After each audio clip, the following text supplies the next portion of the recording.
and a couch down on the floor. But you know what? We had a home.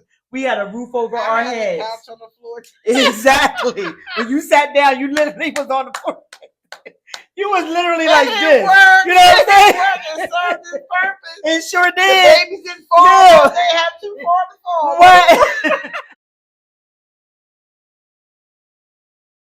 We would go. I guess I was too young to really understand a sweet talking slick candy man.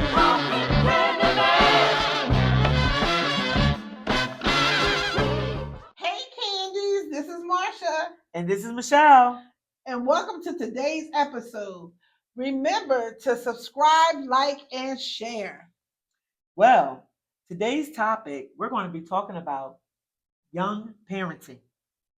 And when I think about young parenting, there's going to be a lot of emotions, some layers of emotions. Like this candy, the candy buttons. Do you remember the candy buttons? Yeah, I do remember the candy buttons. These are sour ones. This is the classic ones, the sweet ones. So with this topic, there's going to be some things that are going to be sweet. Yeah, and some that's going to be a little sour. And some that's going to be very emotional. So get ready as we continue to talk about being a young parent. How many of you out there can relate to being a young parent? Me. I'm definitely a young parent. I definitely was a young parent. Now I'm 54, you're ready to be 54 years old. But with 5 girls and about almost, I think I got 10 grandchildren, y'all. 10. Oh, 10. God, and I got 15. Woo! With 3 kids. Go figure. But at one point in time, I was a young parent. And what I consider as a young parent, I consider the age between, I'm going to say 13 to at least maybe, I'm going to say 19. We can even go to 20 if you want to. And with being a young parent, at that age, was not easy. Not at all. At all. I was a young parent. I was a young mom. I didn't have a father there the whole time. It was just me and my children. I had my first child at the age of 14. And as a young parent back then, in the 80s, the early 80s, it was not easy. You had a lot of stereotyping. Yeah. A lot of stereotyping. You had a lot of criticism. And especially if you was in church, you can imagine then what we dealt with. Yeah, a lot of hurt. A lot of hurt. And a lot of judgment. And a lot of times, you feel so alone. And I can imagine if you are watching this today, I know, and you're a young parent, no matter what age you are, between the age of 13, like I said, to 20, I know it's not easy. Some people, they have support. Everybody don't have support. That's right. I was one, I had support. I had my mom. But I didn't have that full support. Can you imagine all of the feelings that I was dealing with? How about you? Yeah, I can agree with you with that. I was pregnant at 15. I actually had her when I was 16, and my mom was there. She was a good support for me. Her dad, but my mom my mom was there to support me. She made sure I finished school. That was a must. And she watched her while I went to school. She watched her while I worked. But anything other than that, I had to figure it out. Cause she's like, I'm not watching her for you. You go in there and be making another baby.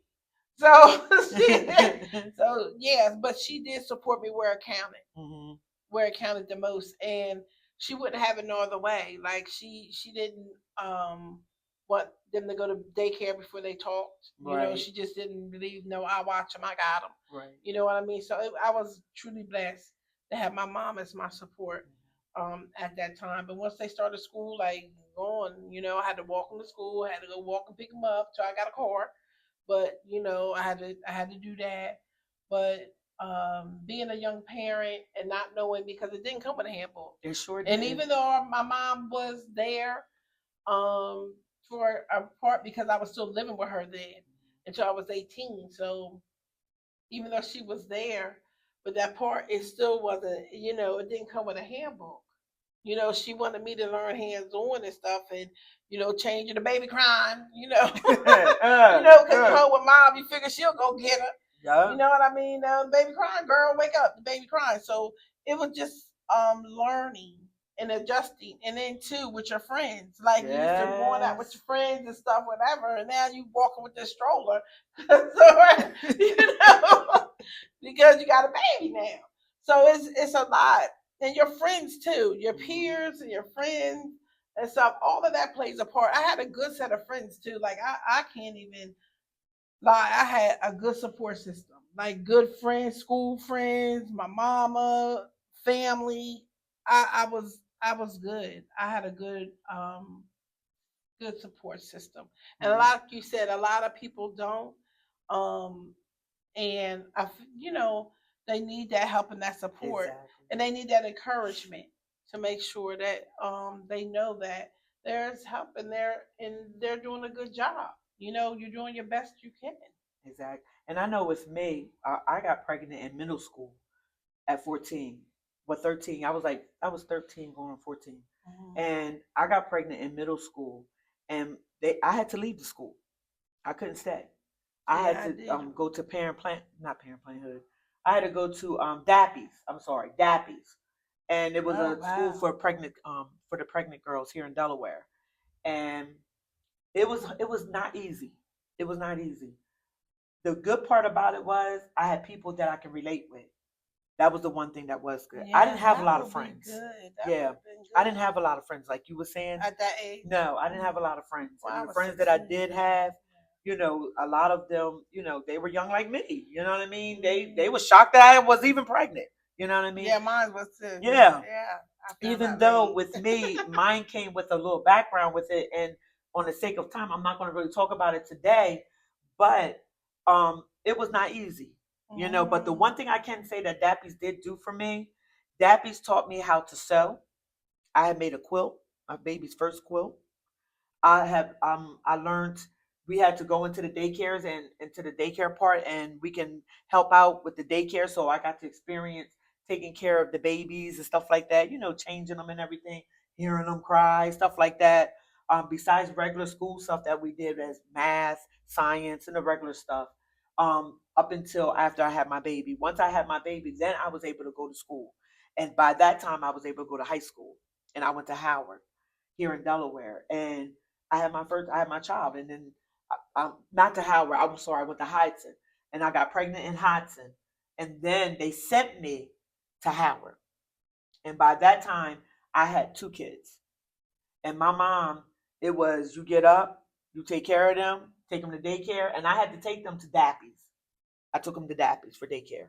So where's Howard? Howard. I had to walk past. Where I lived in at the time was off of 4th Street. Then I had to go past Howard to go all the way over to Jessup, not just past Jessup Street. I'm sorry, because Dappy was on Thatcher Street. But was Howard another school for It was a Votech. No, it was a regular Votech high school. Okay. It was a Votech school at the time. That's where we, had the cosmetology, stuff like that. Right. And Hudson was the same thing. It was a Votech school. So they sent me there because I had got in trouble and got in a fight. So they sent me to Howard. One school I didn't like. And I showed it when I got there.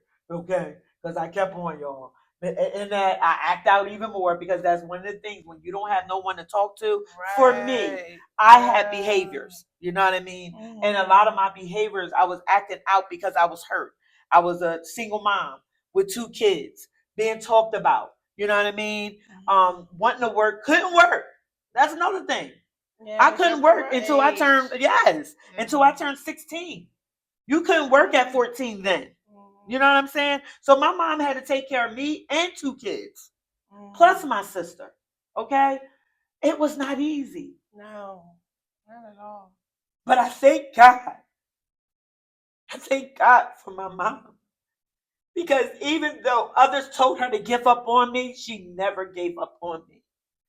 And I thank God for my grandmother because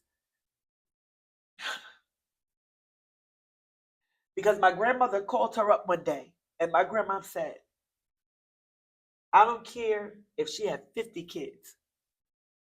She said she would never stay where she is at because I believe in her. Yeah.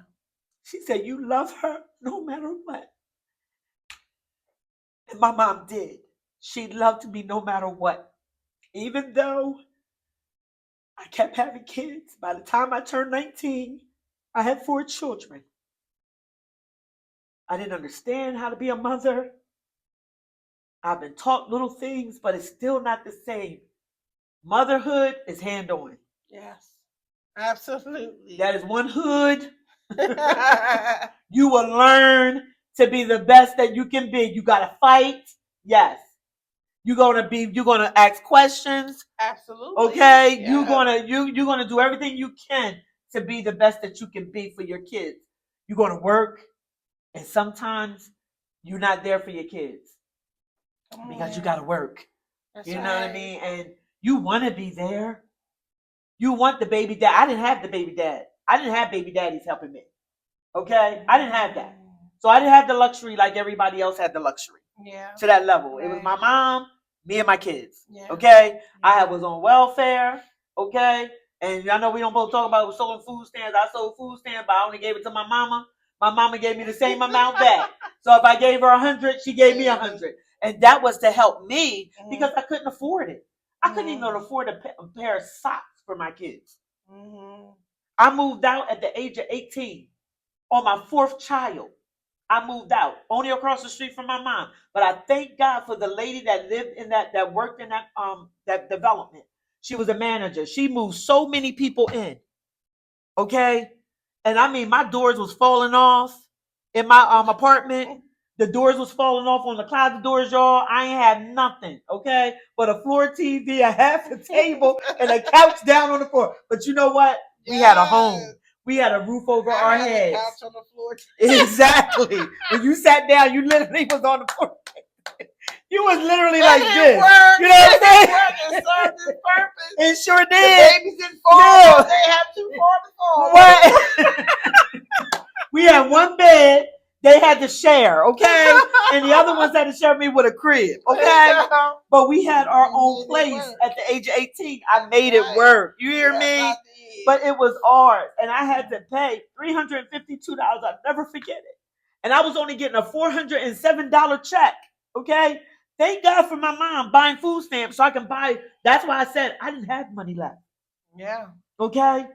And my food stamp, the rest of it, I bought food. I had overload of everything, Oreo cookies and French fries and tater tots. We had a freezer. We always ate.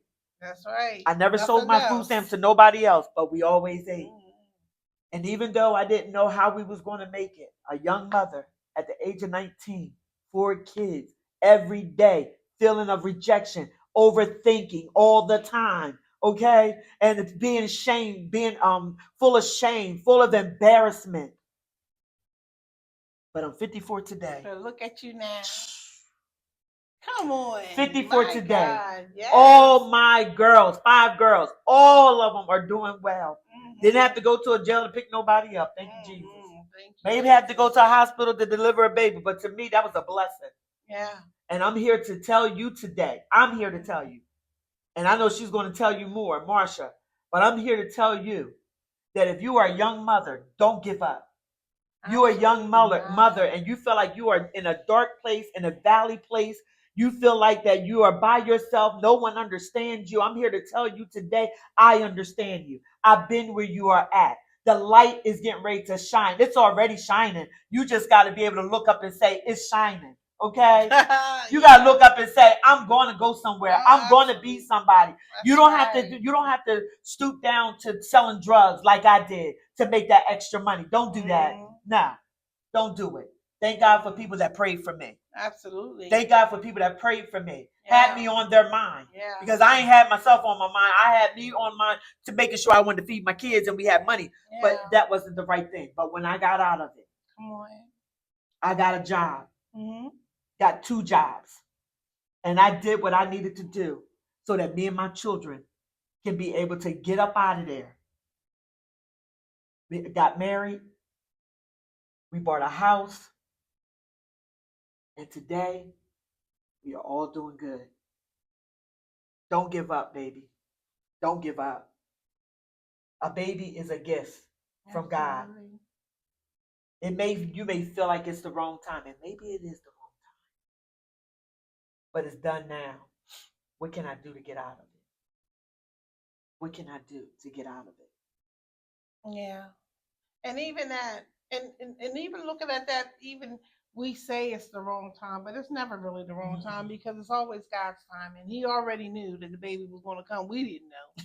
Exactly. But He knew. Lord Jesus. He knew that we were going to have those children at that time. He knew that they were going to be born to us, and He already knew a mess we were. Yeah. But even though we have a lot of similar, we both had our children young and stuff. But my daughter's father was just not. He just wasn't. But my son, my two boys' dad, thank God, he was a good father. He was a good father. He was present in their life, as much as he could, to put his stuff out there on blast, but as much as he could. So he was a very good dad to our boys, and Michelle too, to my daughter too. He was really good to her too, and even though she wasn't his, he took care of her just like she was. And but being the work, and I moved out of from my mommy when she was 18, when I was 18, and I got my own place and stuff. And then 5 years later, I had with my son, and then 5 years later, they were 5 years apart. Yeah, so mine was a year, yeah. 3, a year, Yeah. 11 months. But I worked. Like I worked since I was 13. Like I was working when I moved out of my mama's house. And the only time I really did see welfare was when I had my kids. Like just for a few minutes, just so my butt can heal, and I was right back to work because I couldn't, like you said, I couldn't live off of that. No, Jesus. I couldn't live off of that little bit of money and still take care of my kids the way I felt as though they needed to be taken care of.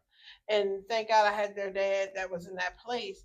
But it's good when you have that support. Exactly. Even from their father. And I had my brothers and my mom, like you said. I had all of them. I had a community. I really did. I was truly blessed. That's good. Like to have a community of people that helped me with my kids. I didn't really have to worry about too much with them, as far as that goes.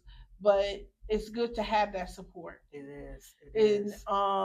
Even though sometimes the kids don't always appreciate what you do, because even though I had the 3, they all grew up different and they seen things different, and they may not have thought that I was there. That's good too. But because I worked, I did do stuff with them. We had family nights. We did, things out as much as you can as a young parent, and then when I got a car, we was able to do more things. But it was just the being present. I think that what they wanted, the more, you don't get misconstrued of buying things for your kids, and you feel that you just got to keep buying stuff. Good. And as long as you buy stuff, you're a good parent. They want memories. They want time. Yes. And sometimes even when you work, that you have to work. You know what I mean? And you go out and and stuff. That's something that you have to do. And sometimes they don't always understand that at that time that you had to work. Yep. It's not like I'm out partying every weekend and I'm out there turning up with the girls and stuff. I was present because there's some things that you have to let go when you become a parent. These babies wasn't asked to be brought here. That's what my mom said. They wasn't asked to be brought here. Yep. So some things we have to, I'm not saying that you can never go out.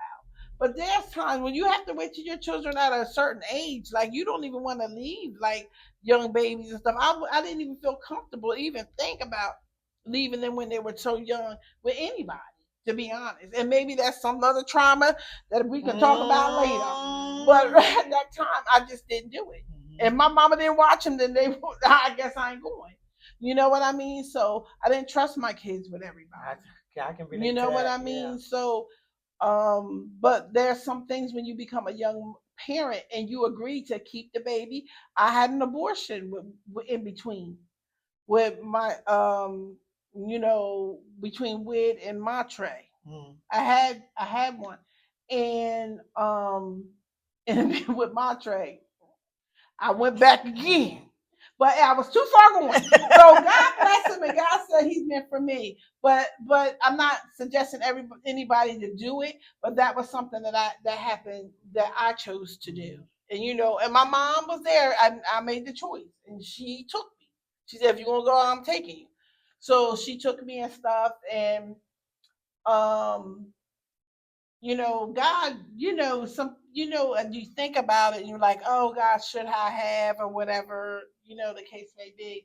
And I felt bad for a little bit. And then I just forgave myself and moved on. That's what you got to do. Because at that time, that's what I couldn't deal with another one right then. Mm-hmm. So, in saying that, as being a young parent, you just have to be mindful of the decisions that you make because you're the one that's going to have to deal with the consequences of the decision at the end of the day. Even when you decide to keep your child, you decided to have the baby. So you can't count on the daddy. If the daddy come or go, you're still going to be mama. For those that are mothers, you have to stick in there and do the best that you know how and be mindful of that. Again, the baby wasn't asked to be brought here. So we have to be mindful of how we raise our kids and the stuff that we put in them. And we do our best as mothers. And don't let nobody take that away from you. As long as you know that you are doing your best. Exactly. Then that's all that we need, and that's all they need. And one of the things that you said, and I want us to make sure we iterate it, is that, thank you, is that you make memories. Yeah. Make memories. Mm-hmm. Don't think that you have to buy them the world. Yeah. Make memories with them. Do some things with them. Stay at home and do an in-house movie night. Yeah. Get some popcorn. It don't even have to take much, y'all. I learned to do all that. We didn't go out for Halloween. Yeah. We stayed right in the house, and I did Family Feud and hide the candy, and they had a whole bunch of candy that they gave out when they got to school. And I'll stick with them more. Exactly. Those memories. So make memories. And like she said, the kids didn't ask to come here. Don't be upset about it, but make memories with them and do the best that you can. And know that no matter what, we got your back. Yeah, we got your back. Always. This was a good episode. Absolutely. And just remember to subscribe, like, and share. And don't forget to put what kind of candy you are in this, because in our comments, and we'll be sure to share on our next episode. Be blessed. Thank you. I guess I was too young to really understand a sweet talking